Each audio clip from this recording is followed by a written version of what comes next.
Hi, I'm Stuart Yasgur, and this is Economic Architecture, the podcast. When it comes to wildfires, we're in it together. Our risk from wildfire depends on what we do to our homes, but it also depends on what our neighbors do to theirs. That means when we take the steps to harden our homes and make them resistant to fire, we reduce the risk for our neighbors. And it means that reducing our own risk from fire depends on our neighbors taking the steps they need to in order to harden their own homes. So how do we get a whole community to change their homes and make them resistant to wildfires? And how do you get a community of people to do this in a short amount of time? If they've never done it before, they don't know what to do or who to call to get it done, it can be expensive and confusing. I remember when solar was first being installed in my neighborhood, and you would see solar panels pop up on a house, and next thing you know, you see people knocking on that person's door. Where did you get those solar panels? And then you start seeing the solar panels grow within a community. And I hope that we're going to be able to do that with home hardened and defensible space. There are times when you speak with an innovator, and it's just easy to see the promise of their idea and a deep passion for the issues they're trying to solve. My conversation today with Markbrown was one of those moments. Mark is the executive officer for the Marin Wildfire Prevention Authority, assuming the position after serving for nearly 30 years with the Marin County Fire Department. Marin County is in the San Francisco Bay Area. Over 260,000 people live in Marin County on over 340,000 acres of land. It's an area with a lot of wooded and wildlands that are susceptible to wildfires. And a large number of homes are located close to the wildland and urban interface, what some experts call the WUI, which is where there's more risk that wildfires will cross over and become a threat to human life, community, and property. In our conversation, we talked about Zonezero, which is an actionable standard that can be used to reduce a home's risk and vulnerability to wildfire. Experts suggest that if every home, or at least many homes in Marin County, applied Zonezero, it could dramatically reduce the risk from wildfire. So the question is, how do you get homeowners to start implementing Zonezero? And how do you get homeowners to implement Zonezero quickly? It's not easy to do, because this is entirely new to a lot of people. Markbrown and his colleagues at the Marin Wildfire Prevention Authority are taking that challenge head on with a structural approach.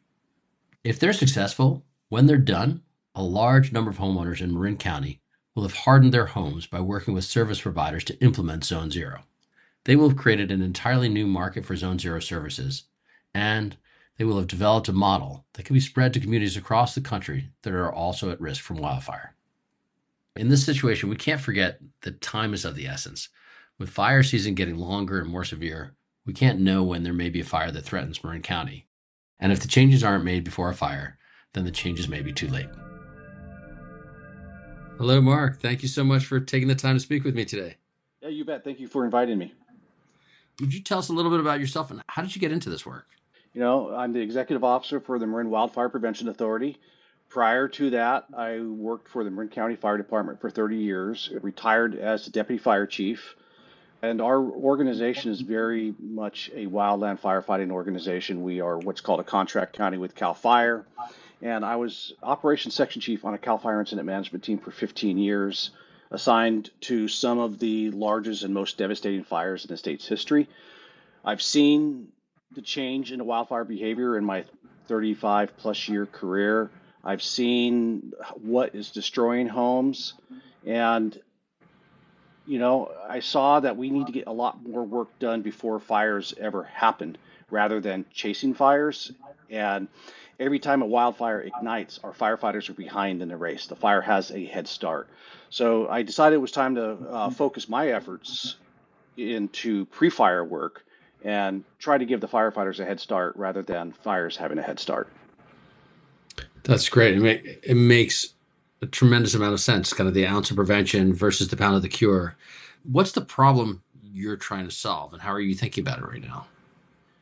Well, some of the fires I was on, we had great wildfire prevention work that had occurred prior to the fire. I'll use the Thomas Fire of 2017 as an example in Ventura and Santa Barbara counties. And the community of Montecito had a great partnership with the Los Padres National Forest, and they had created a fuel break right along the wildland-urban interface boundary. And then they also had great home hardening and defensible space.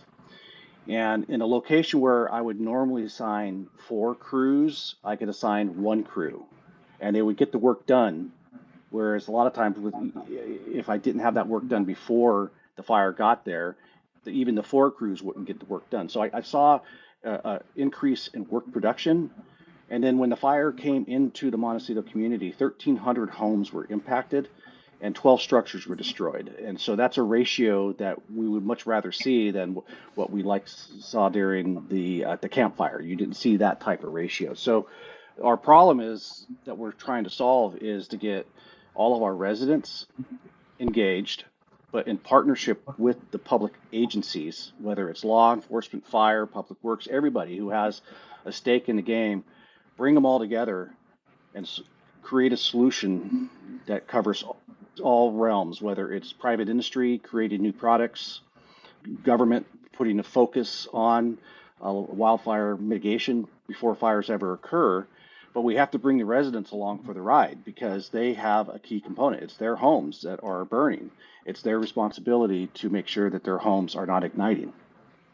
Right. And in that description, the fire breaks, the defensible space, the home hardening, and some of that is really around in the court of the homeowner to address. Absolutely. Home hardening, zonezero, and their defensible space around their home, that is the resident's responsibility. And with Marin Wildfire, we're trying to set ourselves up in a position to support the residents to take the appropriate actions on their own properties. So home hardening is the structure itself, and that is using non-wood siding to be less combustible, enclosing eaves so when the embers blow up against the house, they don't roll up into the eaves and go into the attics. Vents that are 1/8 inch mesh or smaller, or even vents that are designed to stop embers from coming in. And then having nothing combustible from 0 to 6 inches off the ground. And then another important one is having, when a fence comes into a house or a gate comes into a house, have that last 5 feet of that fence or gate not be combustible, because those fences act like a wick and bring the fire to the house. So that's the home hardening aspects.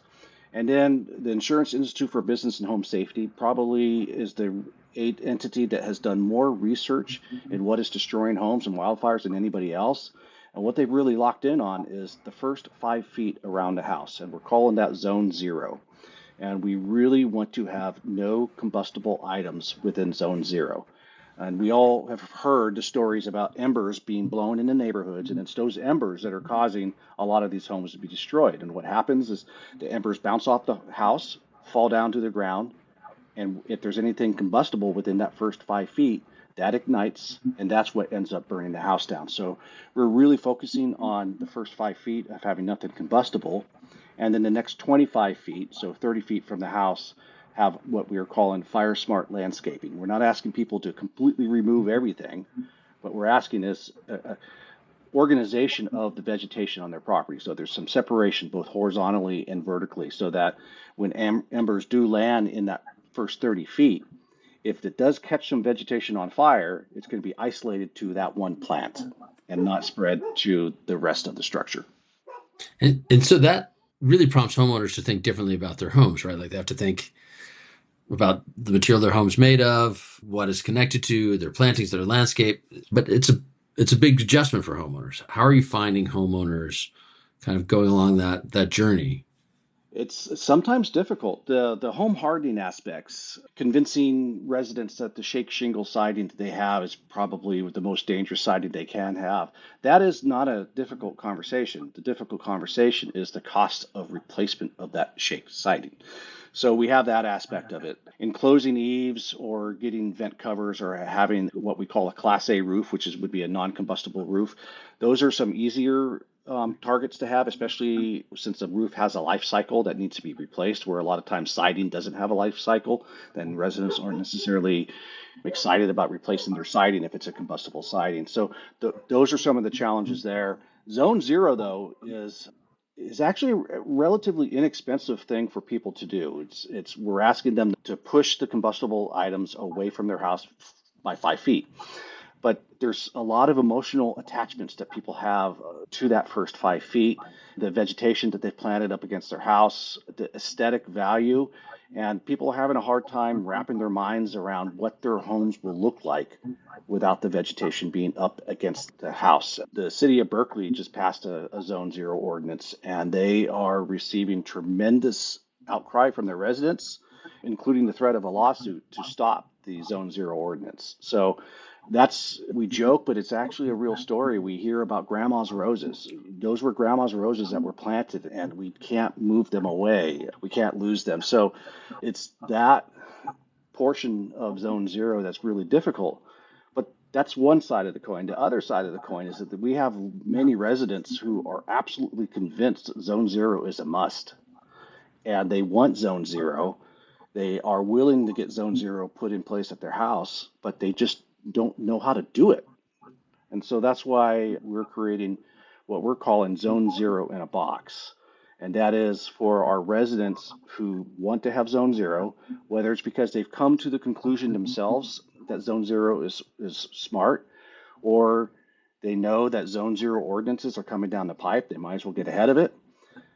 But I also think the insurance industry is going to be a key driver in Zone Zero compliance. I have a feeling the geographical footprint that the insurance industry wants for Zone Zero is going to be larger than what a lot of our municipalities are going to put in place through their Zone Zero ordinances.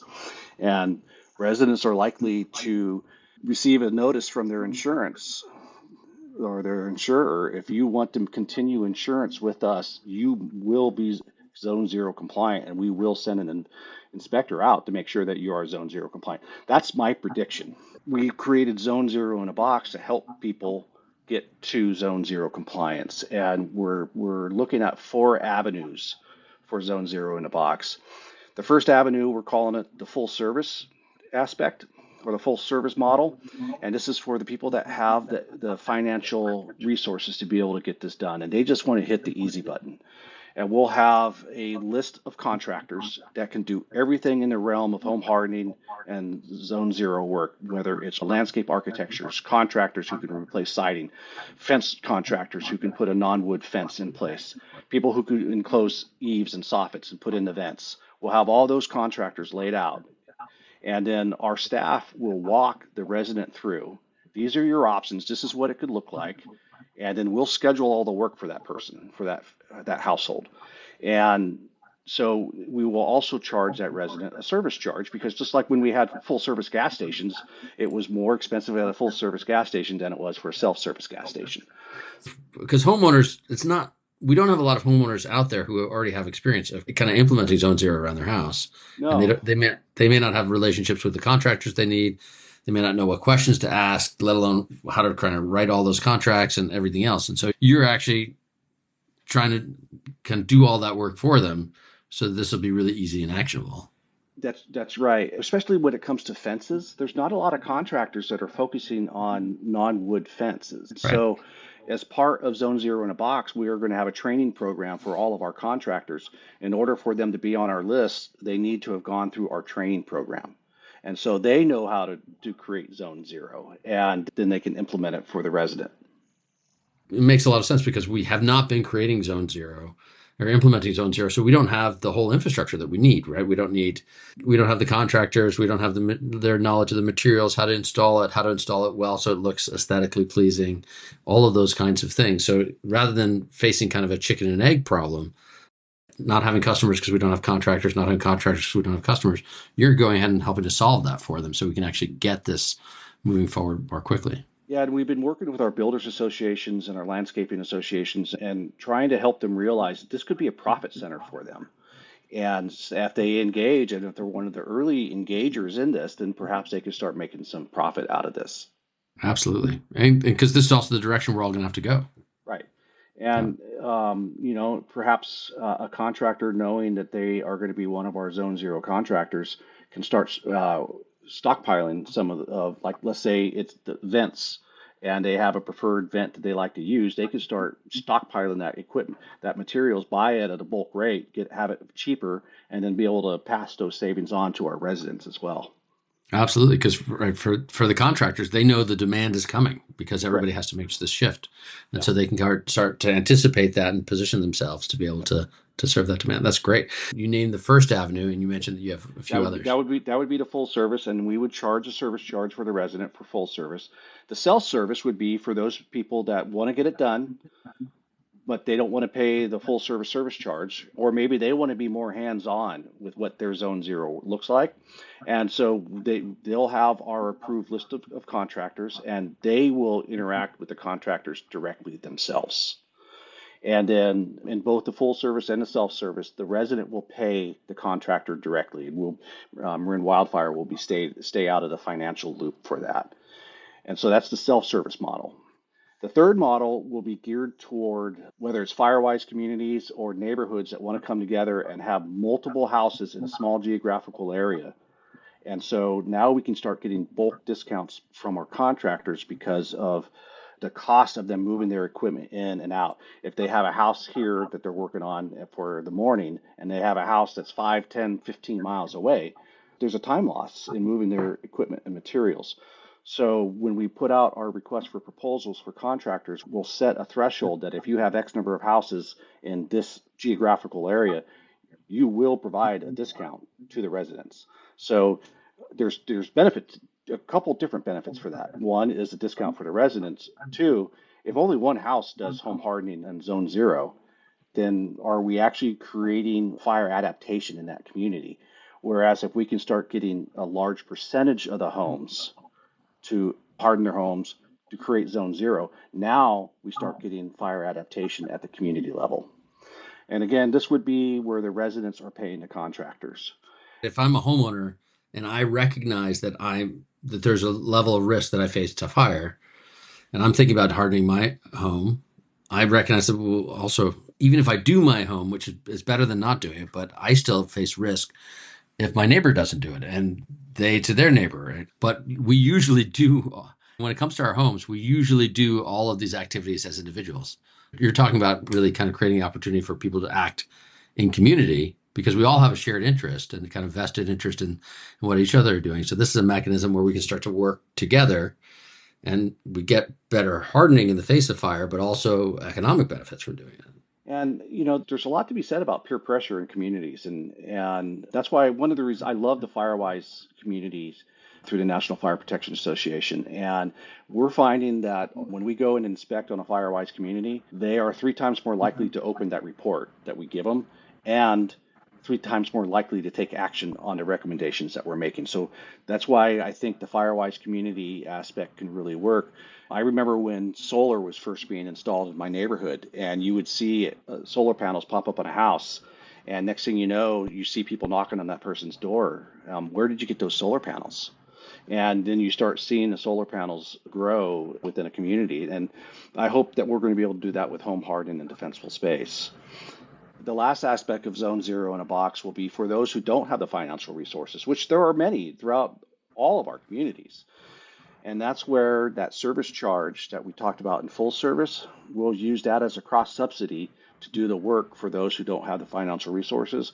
And we also have grant programs within Marin Wildfire to support residents who don't have the financial resources.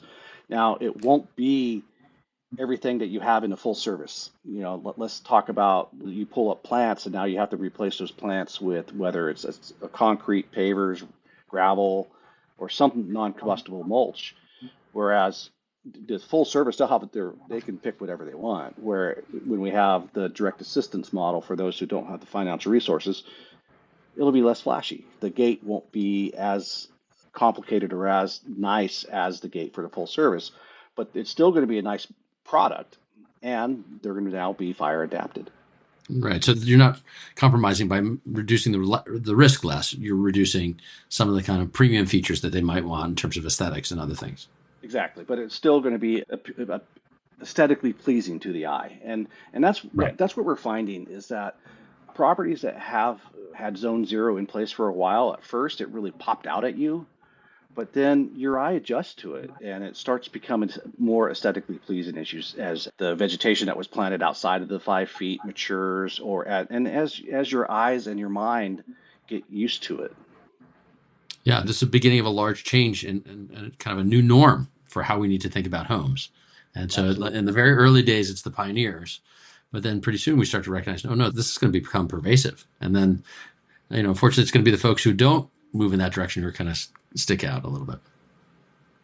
Where are you in this process? So it's obviously this remarkable, you're playing this remarkably catalytic role in enabling a community to harden homes in that community. Where are you in this process and where do you see it going? We're very early in the process. We just accepted a grant from the Marin Community Foundation, which is funding two positions within Marin Wildfire for this. We literally just launched the recruitment for those two positions earlier this week. So we are very, very early in the process. We also have funding to update the software that we use for our home evaluation and grant program. It's a software company called Fireside that is located in Marin County. We helped fund the development of that software through our parcel tax, and therefore we get a lifetime discount on Fireside, which I'm super happy about. But it's also great to see Fireside grow, and they have a footprint, I think, in 8 states in the nation right now. And it's an amazing software product, but it's nice to see Marin taxpayer dollars go to a Marin company and bring revenue back into Marin. And we hope to be able to do that with zonezero and in a box as well, and have companies that are Marin grown companies realizing profits from the efforts of the tax dollars. Fireside is a remarkable technology and company, and it just demonstrates that when we move from response and we start to focus on risk reduction, there's also really productive opportunities for innovation, for creating new businesses, for applying technology in new ways, for creating new kind of structural innovations in our markets that can actually generate economic activity as opposed to recouping from a loss. We've started discussions with Fireside, and they've kind of have a thumbnail sketch of what they're going to do to the architecture of their software to make zonezero in a box a reality for us. So we plan on onboarding our new employees by the end of August. Then we will start drafting the request for proposals for our contractors and create a master services agreement list. That'll probably take 2 months. We'll do the software development at that same period. And then we estimate around November, December, we'll start reaching out to select households and invite them into the beta test of the zonezero in a box. And then have a more robust program in the last quarter of 25-26. And then by the first quarter of 26-27, hopefully we have it all up and running. Wow, that's great. It obviously kind of reflects how much work there is to do between here and there. I think it's really interesting for people to get a glimpse into the innovations that are emerging, right? Because you won't, when you're driving down the streets in Marin, you won't see this yet for several months in the future, but the work is already starting now. That's kind of getting it going. Yeah, and since this is something brand new, what I described as the 4 avenues of zonezero and how I described them may very much change by the time we work through all the processes. Maybe some of our ideas aren't exactly fall within purchasing and procurement requirements of a government entity. So we might have to do some tweaking here. And then also as we do our beta tests and interact with our residents, that will definitely drive how we adjust the program. Absolutely. So it's kind of wet clay. You'll iterate, you'll continue to change as you learn how this works. Can I ask you to kind of lift your eyes to the horizon? So like you are moving forward in important innovation, a lot of hard work. You have to focus on the short term to get it moving forward. But when we start seeing, you mentioned something earlier, which is about insurance. And when we start seeing increasing number of homes being hardened by hardening these homes and potentially hardening them, whole communities hardening the homes within them, and thereby reducing the risk from wildfires. How do you see that affecting things like insurance, and what role will insurance play here? Well, it seems clear to me that even though a lot of insurers are pulling out of California, they're doing it reluctantly. They know that California has the potential for massive profits for them. It has historically until this change in a wildfire environment. And they want to, from what I understand, talking to a lot of insurers, they want to re-engage in California. And so if we can start getting this fire adaptation, and I think zonezero is going to be one of the number one things that they are looking at, then we'll start seeing the re-engagement of insurers in California. And with that, we'll see more competition between insurers and perhaps some cost savings for our residents. The number one thing I'm trying to work on is when it comes to insurance is availability of insurance first. And then after we tackle the availability problem, then we can start talking about reducing rates for the residents. Right, absolutely. And I think people have heard anecdotally about the lack of availability of insurance, but I think it's something we're still broadly trying to understand. And it's just how many people really are facing challenges just getting coverage in this environment. Well, last year I received a non-renewal notice. And so I felt the pain of insurance availability personally.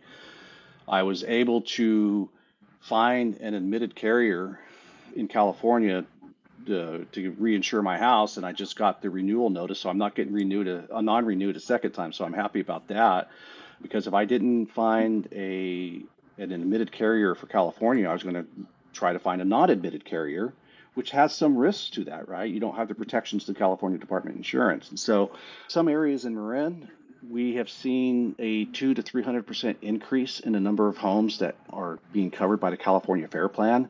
In one of our communities, upwards to 27% of the homes are on California Fair Plan policies. Wow, that's a huge number. And so that's really folks who are unable to find insurance coverage elsewhere and now are turning to the California Fair Plan. Yep, and then they have to have a wraparound insurance because the California Fair Plan only covers wildfire. And so Right. now they have to have a second policy to cover everything else. Right. And then as you're kind of doing this pioneering work, have you heard from other communities? Do you imagine other communities could do something similar or use the model that you're starting to develop in their communities as well? Absolutely. And, while Zone Zero in a box may be a new idea, some of the concepts behind it are not. And we're borrowing from other communities ourselves. Boulder, Colorado has the Wildfire Partnership Program that we've been keeping a close eye on and learning from them.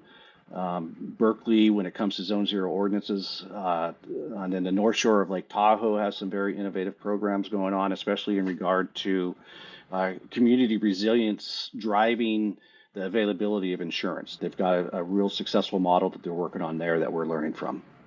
That's great. As you think about it today, what do you think the biggest structural changes are that are needed or critical? If you could kind of write your wish list, what would some of those be?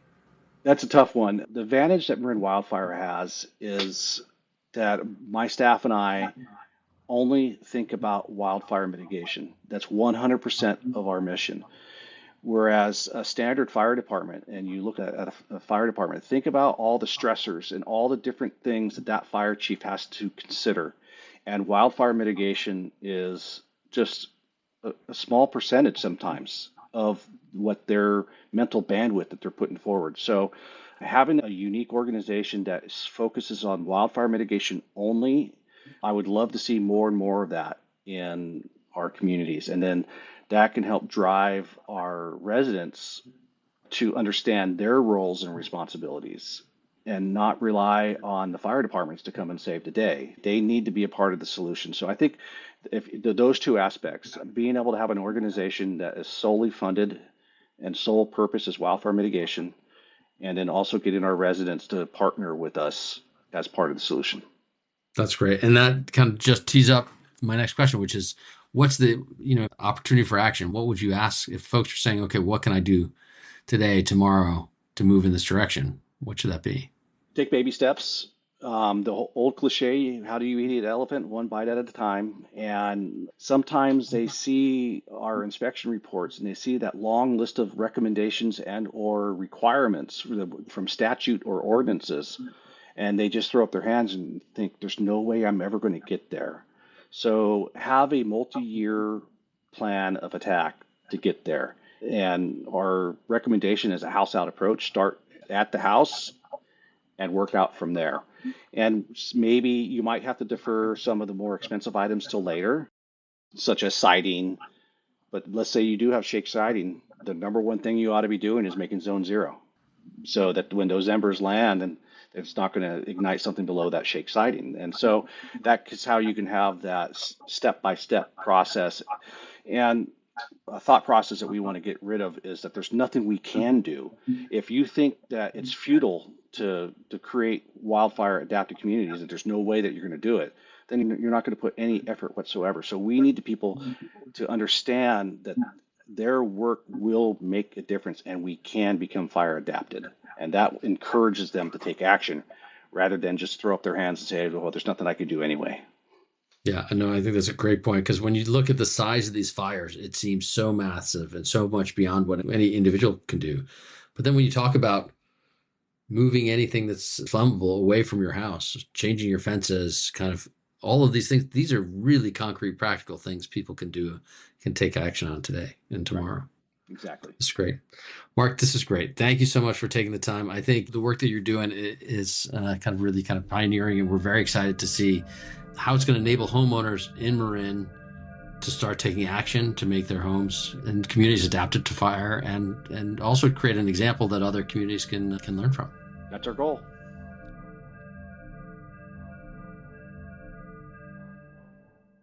My conversation with Mark was fascinating. He and his colleagues are in the early stages of introducing a structural innovation that will make homes in Marin County more resilient to wildfire. That's a deceptively big undertaking, because when you think about it, when you introduce a new structural innovation, you have got to get a lot of people to change what they're doing, and you got to do it in a short amount of time. So how do you do it? Well, there's a common pattern that we see when we successfully introduce a structural innovation. At the beginning, we need to be asking the basic questions. Questions like, is this solution better, faster, and cheaper? If the answers to all those questions are yes, then we may have a superior value proposition that we can offer the stakeholders. And we do that because we need to be able to offer each of these stakeholders, for example, in this case, the homeowners and the contractors, a value proposition that's superior to the other alternatives. That means that for every criteria that matters, what we're offering the stakeholders is better than any of the alternatives, and they don't have to make a meaningful trade-off. So let's walk through this and look how this would work for each of the stakeholders in this case. For the homeowner who is aware of the fire risk and is inclined to address it, the offer that Mark and his colleagues are extending to them really helps them do a number of things.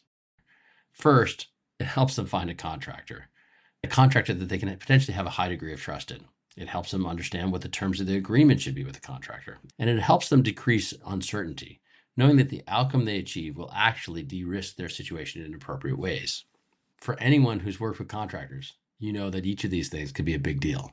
For the contractor, the offer that Mark and his colleagues are extending to them presents a whole new stream of work that they can offer their clients. It helps them potentially get access to those clients and build their pipeline for business. It also helps the contractor lower their overhead by creating standard agreements and templates and common sets of expectations with their clients. It also helps them have a more positive relationship with their clients who have reasonable expectations that they can meet, and a third party who can help verify that their work meets the standards. It has the potential to offer them training so they can even learn new skills. If you take all this together, it really has the potential of offering those two key stakeholders a superior value proposition. Once the early adopters have stepped forward, this will have helped solve a chicken and egg problem that really stymies a lot of potential innovations. For the homeowners, there are now contractors who are willing and able and well positioned to perform the work. And for the contractors, they now have clients signing up to have the work done. When Mark and his colleagues accomplish this, they will have taken a big step forward to introducing a structural innovation. I'm Stuart Yasgur. This is Economic Architecture, the podcast. Stay tuned for future episodes of the Economic Architecture Podcast.